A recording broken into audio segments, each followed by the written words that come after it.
Bonjour tout le monde, bienvenue aux Instituts d'hiver 2025 du Centre Franco. Mon nom est Louis Hull et je suis très heureux aujourd'hui de vous souhaiter la bienvenue à la présentation de la ressource qui a comme titre Je cultive mon bien-être. Et puis, il va y avoir Isabelle tantôt Forgette qui va nous présenter le tout. Et quelques petites consignes pour cette formation. Alors, veuillez noter que le tout est enregistré et que l'enregistrement se retrouvera sur le site du Centre Franco d'ici quelques semaines. En plus, si vous avez des questions ou des commentaires, n'hésitez pas à utiliser soit la boîte de clavardage ou encore votre micro. Finalement, nous aimerions remercier le ministère de l'Éducation de l'Ontario qui rend possible cette formation aujourd'hui. Alors, à tous et à toutes, une excellente formation. Et puis, Isabelle, c'est à toi. Ben, bonjour, j'espère que vous allez bien. Très bien, merci. Oui, je m'appelle Isabelle, je suis conceptrice pédagogique au Centre Francourt depuis maintenant 4 ans et j'ai eu le bonheur de travailler sur cette belle ressource-là. Je cultive mon bien-être que je vais vous présenter aujourd'hui, une ressource qui s'adresse au personnel enseignant de la première à la 12e année. Donc, c'est très large comme clientèle. Je pense qu'on a fait une belle ressource puis qu'elle est appréciée dans les écoles. Donc, je vous la fais découvrir tout de suite. Je vais te laisser la parole, oui, puis après ça, on continue. Alors, oui, alors merci Isabelle. Alors, au niveau de la reconnaissance du territoire, euh, veuillez noter que nous remercions les peuples autochtones pour le partage de ce territoire où nous nous retrouvons connus sous le nom de Ontario, dérivé du terme Mohawk, lac magnifique pour Ontario. Nous reconnaissons que cette terre, partagée par les peuples autochtones, nous donne toutes les richesses dont nous avons besoin. Nous reconnaissons également les générations qui l'ont parcourue, ceux qui la parcourront, ceux qui la parcourent présentement et ceux qui la parcourront.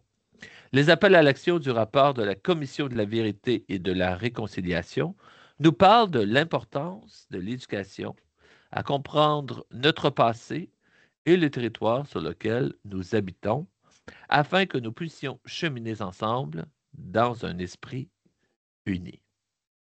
Voilà. Merci, oui. Merci. Donc, je vais commencer en expliquant un petit peu le contexte de la ressource. On a eu comme un mandat du ministère qui nous dit, bah, OK, on aimerait avoir une ressource en santé mentale. OK, la santé mentale, c'est bien large. Et là, on s'est plongé dedans, dans la santé mentale et on est allé chercher des données, des faits pour pouvoir partir sur les bonnes bases, disons. Alors, c'est là qu'on s'est rendu compte que 70% des troubles de santé mentale se manifestent à l'enfance ou à l'adolescence, de là où intervenir très tôt au primaire et poursuivre au secondaire. Environ une personne sur trois au Canada serait touchée par une maladie mentale au cours de sa vie. Un autre fait important à mettre dans notre bagage, je veux dire, OK, il faut en parler de plus en plus tôt à nos jeunes. En 2022, plus de 5 millions de personnes au Canada répondaient aux critères diagnostiques d'un trouble de l'humeur, d'un trouble anxieux ou d'un trouble lié à la consommation de substances. La proportion de Canadiennes et Canadiens de 15 ans et plus qui ont un trouble de l'anxiété généralisée a doublé en 10 ans, en passant de 2,6 à 5,2 %.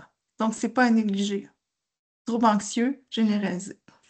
Donc, de nombreux enfants et adolescents vont changer d'humeur, de comportement, de façon de voir les choses au cours d'un développement normal. Est-ce que vous pouvez en nommer? Donc, j'interagis un petit peu avec vous, là. Pouvez-vous nommer des comportements qu'on peut identifier chez les enfants et adolescentes, qui ont un comportement qui était inquiétant, disons? Alors, tu nous poses la question? Je vous pose la question. Alors, oui. Alors, je dirais, ben, peut-être, puis je ne sais pas si j'ai bien compris la question, mais je vais essayer. Une anxiété, je dirais, extrême, dans le sens qu'on est très, très anxieux, puis que ça nous empêche de fonctionner. Oui, tout à fait. Oui. Il n'y a pas de mauvaise ou de bonne réponse ici, hein. Les comportements qu'on peut observer chez les enfants et les adolescents qui ont un trouble de santé mentale, c'est important de les détecter tôt pour pouvoir intervenir auprès d'eux. Donc, on parle de comportements qui sont au niveau de l'intensité. Donc, par exemple, une colère qui est intense, ici, c'est un petit drapeau rouge, hein, qui dure dans le temps aussi. Donc, un enfant qui est toujours colérique, toujours stressé, c'est inquiétant. Qui sont inappropriés pour l'âge de la personne aussi. Puis, comme tu le disais, Louis, qui perturbe la vie de la personne, son quotidien. Donc, on parle d'anxiété, de TDAH, de dépression, troubles de l'humeur, schizophrénie, troubles d'alimentation et bien d'autres encore. Donc, ça, c'est la base sur laquelle on s'est appuyé là, pour créer la ressource. Donc, qu'est-ce que les écoles peuvent faire? On sait là, les troubles de santé mentale, c'est préoccupant, mais nous, comme intervenants dans les écoles, qu'est-ce qu'on peut faire? Donc, qu'est-ce qu'on peut faire? Ben, c'est là que la ressource, faire une ressource adaptée en fonction des niveaux du développement de l'enfant était très opportun ici. Donc, là, je vous présente globalement la ressource, puis après ça, je vais rentrer dedans. Donc, on est vraiment allé avec la gestion des émotions pour créer cette ressource-là. Donc, pour les petits, c'est quoi une émotion? Comment je peux faire pour reconnaître ce qu'est une émotion et la nommer? Apprendre à qu'est-ce qui se passe en dedans de moi? C'est que le moyen, OK, j'ai des émotions, je suis capable de les reconnaître, mais est-ce que je suis capable de reconnaître les émotions de ceux qui m'entourent? C'est que l'intermédiaire, ben, j'ai mon bien-être, j'ai mes émotions, mais là, comment je vais faire pour gérer le stress, là, avec mon quotidien, mes relations interpersonnelles, mes responsabilités? Plus on vieillit, plus on a des responsabilités. Donc, la gestion du stress. C'est que le secondaire, ben là, on parle du stress qui tourne en anxiété. Et pour les plus vieux, cycle supérieur, euh, comment je vais faire pour m'adapter au stress et à l'anxiété en période d'adaptation où j'ai beaucoup de choix à faire? J'ai fini l'école secondaire. Est-ce que je vais entrer sur le marché du travail, poursuivre au collège, aller dans les métiers spécialisés? Donc, tout ça, cette gestion de stress-là, parfois, ça devient lourd pour un jeune. Donc, je vais changer de page. Je vais vous emmener directement dans la ressource. Là, vous m'arrêtez si jamais vous avez des questions, là. Donc, la ressource Je cultive mon bien-être, elle est divisée en sections là, par cycle. Donc, vous avez chacun des cycles en haut pour naviguer, une petite introduction. Et là, si je saute dans le cycle primaire, pour chacun des cycles, là, on a une vidéo qui explique le concept et chaque vidéo est accompagnée d'activités d'apprentissage. Donc, pour les plus petits, là, on parle de première, deuxième, troisième année. On a décidé de créer un compte. Toutes les illustrations ont été faites à l'interne au centre par une graphiste. Et l'histoire raconte un jeune garçon qui a de la difficulté à s'endormir parce qu'il y a de la peine. Il y a de la peine parce qu'il y a eu un conflit avec un ami à l'école, puis il ne sait pas comment gérer ça. Il s'endort et là, il rencontre une créature qui lui explique le rôle des émotions et comment reconnaître les émotions. Je pense pas que j'ai partagé mon son, là. Je ne veux pas vous la faire écouter au complet, là, mais juste le petit départ. Vous allez voir, c'est super cute, là.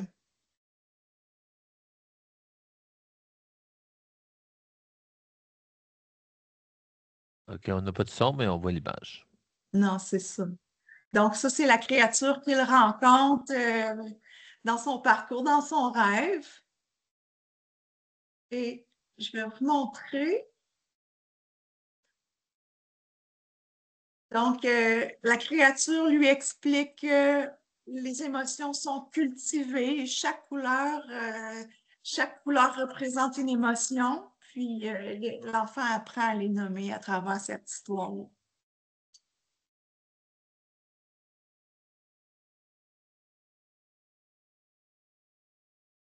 Donc, puis là, à la fin, ben, le petit garçon se réveille, il est enjoué, puis là, il est capable de nommer son émotion et de la comprendre. Donc, c'est vraiment le but de l'intention pédagogique pour qui est plus petit, c'est vraiment ça, de l'identifier et reconnaître. C'est quoi une émotion? Donc, comme je le disais tantôt, la vidéo est accompagnée d'activités d'apprentissage. Et là, chaque activité est divisée par niveau, adaptée en fonction du développement de l'enfant. Donc, si je vais en première année, on va apprendre le langage des émotions. Les émotions portent un nom. Est-ce qu'on est capable de les identifier? Donc, on a le plus possible fait de lien avec les autres curriculums, là, éducation physique, art visuel, éducation artistique, français, pour n'en nommer que celle-là. Et on a établi des objectifs d'apprentissage. Et pour chaque activité d'apprentissage, on a une mise en situation avec du matériel qui est reproductible pour le personnel enseignant. Par exemple, ici, on a la roue des émotions. Donc, l'enseignant peut imprimer puis travailler directement, animer l'activité avec les élèves. Euh, Ça, c'est dans mon chemin. Ça, c'est ça. Par exemple, des mots étiquettes. Donc, on peut découper après ça avec les enfants, aller étiqueter des émotions qu'on peut vivre dans des situations quotidiennes. Bon, donc là, c'est tout super bien expliqué à l'enseignante ou l'enseignant, le déroulement avec des réponses possibles que l'enseignant pourrait avoir comme retour. Euh, Ensuite, on a l'exploration pendant l'apprentissage. Encore là, on a le déroulement avec des, des fiches reproductibles et la partie consolidation pour terminer l'activité. Et on donne aussi des ressources à l'enseignant pour aller plus loin. Et des pistes d'adaptation, soit pour les plus jeunes ou les plus vieux, ça dépend des activités d'apprentissage. Donc là, c'est sûr que je vais vite, là, mais quand on est enseignant en première année, ben là, on se plonge dedans, on va lire, on va explorer les ressources qui sont proposées, là.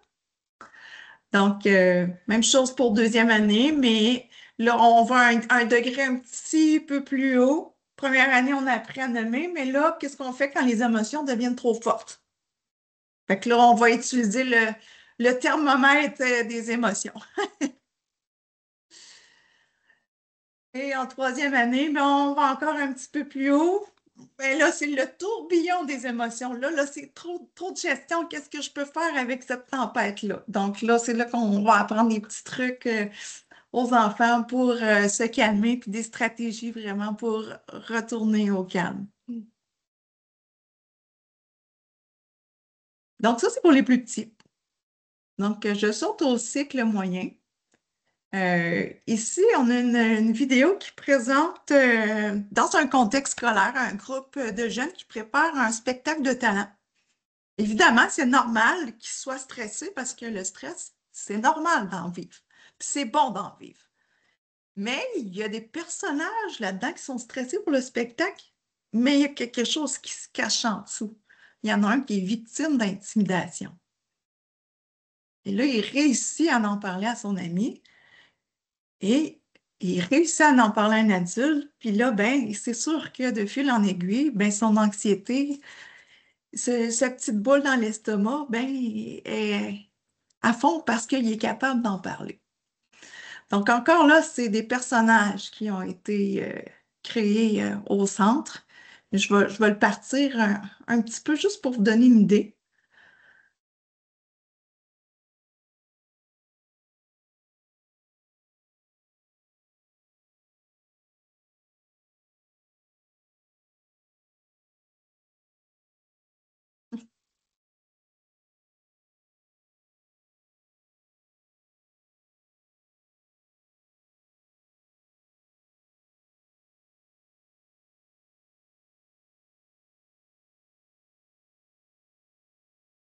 Donc, la vidéo, là, c'est la mise en situation. C'est ça que je comprends?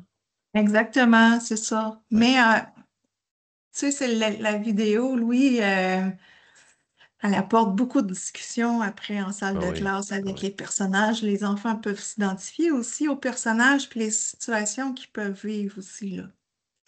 Donc, c'est la même chose pour le cycle moyen. On a des activités qui accompagnent la thématique. Donc, en quatrième année, on va aller exploiter l'empathie et la sympathie. C'est quoi la différence entre les deux? Puis comment je peux être empathique? Puis qu'est-ce que ça veut dire, ce gros mot-là? Euh, En cinquième année, on va aller explorer, mais le savoir-faire empathique. Là, j'ai appris en quatrième année qu'est-ce que c'était l'empathie, mais là, comment moi je peux faire, comme, quelle stratégie je peux utiliser avec mon entourage pour être empathique sans absorber toutes les émotions des autres, puis me laisser un peu contaminer en même temps.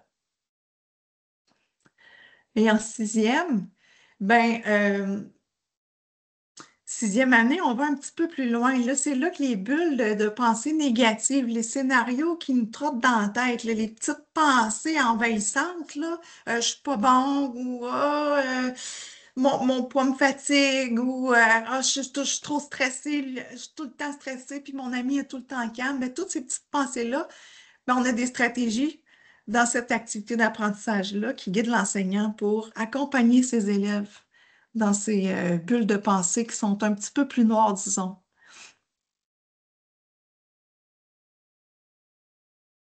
Là, je ne sais pas si vous avez remarqué, mais chaque cycle est accompagné de sa couleur. Là, on était toutes dans le rose, puis au niveau primaire, je me souviens plus on était dans le mauve.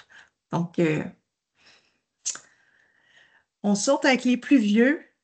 Euh, Là, on va un petit peu plus loin, on saute dans la santé mentale positive. Et là, on a décidé de créer un vox pop avec des élèves. Donc, on est allé interviewer des élèves, puis en même temps, on a créé une partie documentaire dans la vidéo pour expliquer qu'est-ce que c'était la santé mentale positive. Donc, je vais le partir un petit peu. Donc,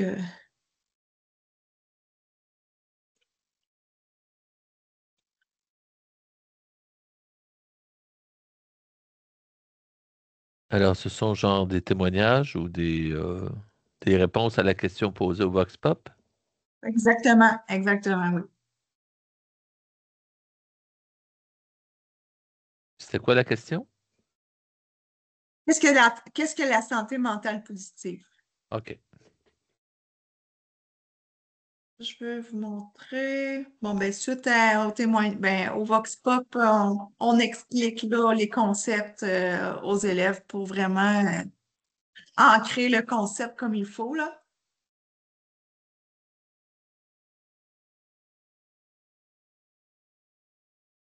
Donc, c'est expliqué de cette façon-là. On a des Vox Pop, une petite capsule d'infos et on retourne après ça avec nos participants puis nos participants. C'est super intéressant parce qu'on est allé voir vraiment la conception des jeunes par rapport à la santé mentale. Comment ils voyaient ça, eux autres? Il a tout démystifié ça avec eux autres. Fait que c'était pas intéressant. Donc, en septième année, qu'est-ce qu'on voit? Ben, on explore, là, on introduit le concept de santé mentale positive avec des activités. Euh, Puis ça, c'est toutes des activités qui vont faire interagir les élèves en classe, là. C'est vraiment des discussions, des travails en groupe, en sous-groupe, en grand groupe. C'est vraiment varié comme activité. En huitième année, ben, comment on va faire pour maintenir une santé mentale positive? Là, j'ai découvert qu'est-ce que c'était en septième année, mais là, en huitième année, mais quelle stratégie, quelle action je peux mettre en place pour garder une santé mentale positive, là? Puis là, il faut faire une différence entre ce que c'est la santé mentale puis la santé mentale positive. C'est deux concepts qui sont différents. Donc, ça, c'est bien expliqué dans les activités d'apprentissage, là.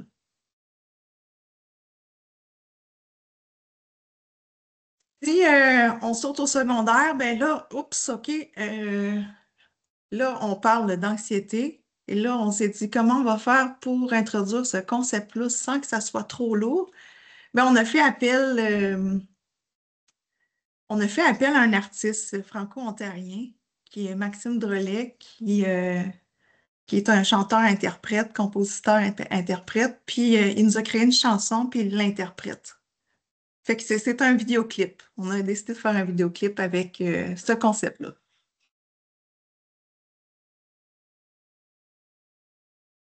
Donc, vous le voyez ici, là.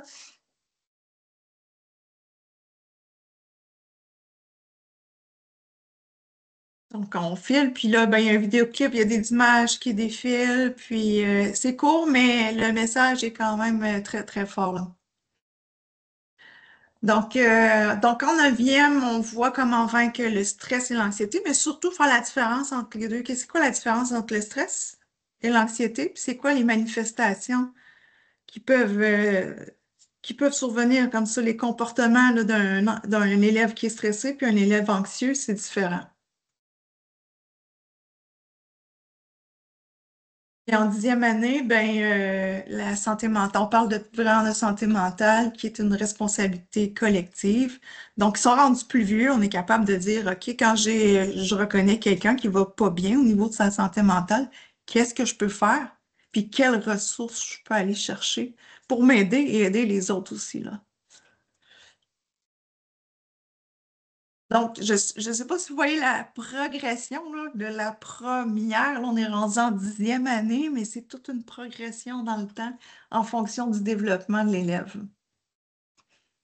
Et on termine avec le cycle supérieur en période d'adaptation. Ce projet-là a été réalisé avec Annick Morin, qui est leader en santé mentale. Euh, Puis elle intervient dans la vidéo. Donc ici, c'est des témoignages. On est allé questionner des élèves du secondaire, comment ils vivaient ça, eux, leur anxiété, par rapport à leur avenir. Puis Annick, elle vient compléter dans la vidéo en expliquant qu'est-ce que c'est l'anxiété, puis comment on peut aller chercher des ressources pour nous aider. Donc, je montre un petit peu, là.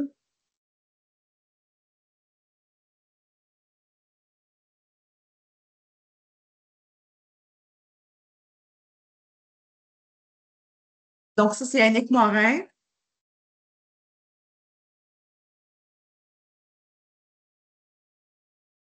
Donc, c'est vraiment axé sur les changements, la période d'adaptation là, en douzième année, comment je vis ça, puis c'est quoi mes inquiétudes, puis les examens, puis la performance, puis l'anxiété de performance. On parle de tout ça dans la vidéo et dans les activités d'apprentissage. Donc, en onzième, on va vraiment aller toucher les habiletés personnelles et interpersonnelles. Donc, moi, dans mes habiletés personnelles, au niveau de mon alimentation, de l'activité physique, mon sommeil, ma relation avec les écrans aussi, mais aussi ma relation avec les autres. Parce que là, ben, on développe des relations amoureuses, euh, on se questionne. Fait qu'on parle de tout ça dans cette activité d'apprentissage-là. Et en douzième, ben, là, c'est là qu'on les prépare plus en route vers des bonnes habitudes de vie. Ben, si je quitte la maison ou je suis rendue plus autonome, j'ai beaucoup de responsabilités, comment je vais faire pour tout assembler ça dans ma vie pour que je puisse bien m'épanouir là, puis faire les bons choix. Donc, toutes les activités sont construites de la même façon, puis il y a plein de matériel pour les enseignants. Donc, voilà, c'est la ressource. Je cultive mon bien-être. C'est sûr, je suis allée vite, là, mais je la connais tellement que pour moi, c'est super clair dans ma tête, là. Est-ce que Linda, tu as des questions? On t'entend pas bien, Louis, pardon? Deux, est-ce qu'on entend? Non, ça ne fonctionne pas. On t'entend de loin. Ton micro est mort.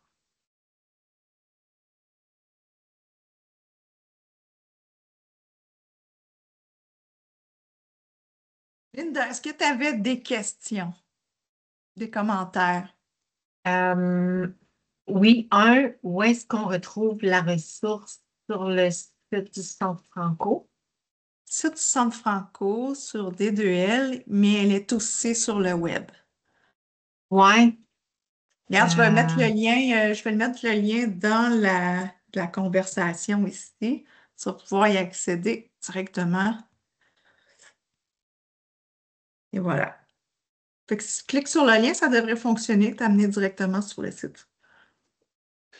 Alors, je reprends. Est-ce qu'on m'entend? Oui, Oui. Bon, je ne sais pas trop qu'est-ce qui se passe. Quand tu as parlé d'activité, on est allé vite, alors je me suis posé la question, c'est une, deux, trois, quatre activités, cinq? C'est parce que j'ai vu les thématiques, là. oui. Et ça varie ou qu'est-ce que je dois m'attendre comme prof par thématique? Pour t'attendre comme prof. Ben, en fait, Louis, c'est une activité par niveau. Une OK? activité. Une OK. activité Parfait. par niveau. Mais là, c'est sûr qu'il y a quand même beaucoup d'éléments dans cette activité-là. Donc, juste la mise en situation peut prendre 2 périodes. Après ça, la période, la phase d'exploitation, ça peut prendre un autre 2 périodes. Fait que, tu sais, on peut étaler Ah ça oui, dans le temps. On fait pas ça une je activité 1 comprends. heure, puis après ça, on n'en parle plus, là. C'est pas ça le but. Tu sais, c'est de vraiment bien instaurer ça, puis, tu sais, en faire petit à petit avec les élèves, puis après ça, ben, de son côté, aller plus loin avec les élèves, là. C'est sûr que... Alors, oui, vas-y. Non, vas-y, vas-y. Non, mais finalement, ce que je me rends compte, c'est plus un parcours, c'est ça? Parce que s'il y a plus qu'une période, alors, tu sais, mise en train, etc. Donc, c'est un parcours Ouais. qu'on nous propose. Exactement, exactement. Mais c'est sûr qu'il y a une logique dans les séquences Oui, oui, oui. d'apprentissage. Donc, mais que tu sais, comme je disais, c'est pas qu'aujourd'hui, on travaille la santé mentale, on en fait 1 heure, puis après ça, on n'en parle plus, là. Oui. Tu sais, c'est vraiment pas ça le but. Comme dans la première année, on a la roue des émotions. Cette roue-là, là, devrait être exploitée Mhm. tout le long de l'année après, là. Il y a un ami qui se sent pas bien. Est-ce que tu es capable d'identifier dans la roue des émotions ou est-ce que tu te situes de réutiliser ce qu'on a appris en classe?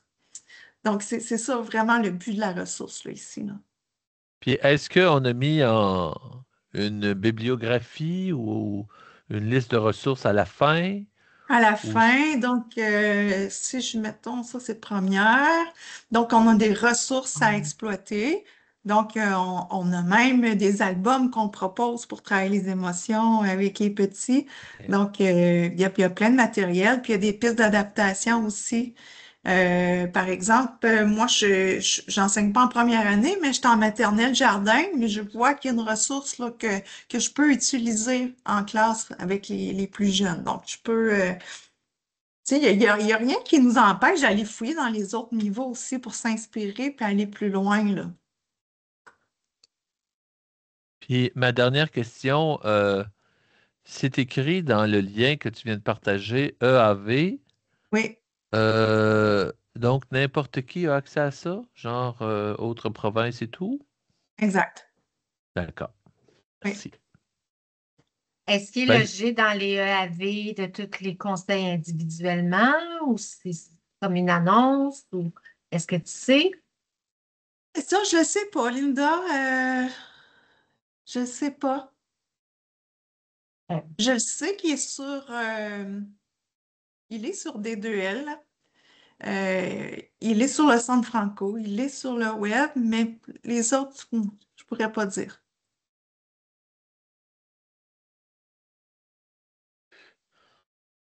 alors, ben écoute, Isabelle, je veux te remercier pour la présentation de cette ressource. Je pense que tu nous as vraiment, en tout cas, tu m'as donné le goût d'aller voir, mhm, d'aller regarder les activités, puis de voir qu'est-ce Mhm. qu'on pourrait faire en salle de classe avec ça.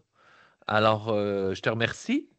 Et puis, eh ben, je termine en disant que cet enregistrement, ben, on le rendra disponible. Et puis, si les gens veulent avoir une personne ressource, là, j'imagine qu'ils peuvent te contacter au Centre Franco. Ben oui, certainement. Ça va me faire plaisir de. Puis si vous connaissez des gens qui l'ont utilisé Essayez. puis qui l'ont vraiment expérimenté, d'avoir des retours sur les ressources qu'on fait, c'est tout le temps plaisant aussi là, de savoir ça fonctionne-tu. On espère que oui, en tout cas. Excellent. Ben, merci. Merci tout le monde et à la prochaine. Merci.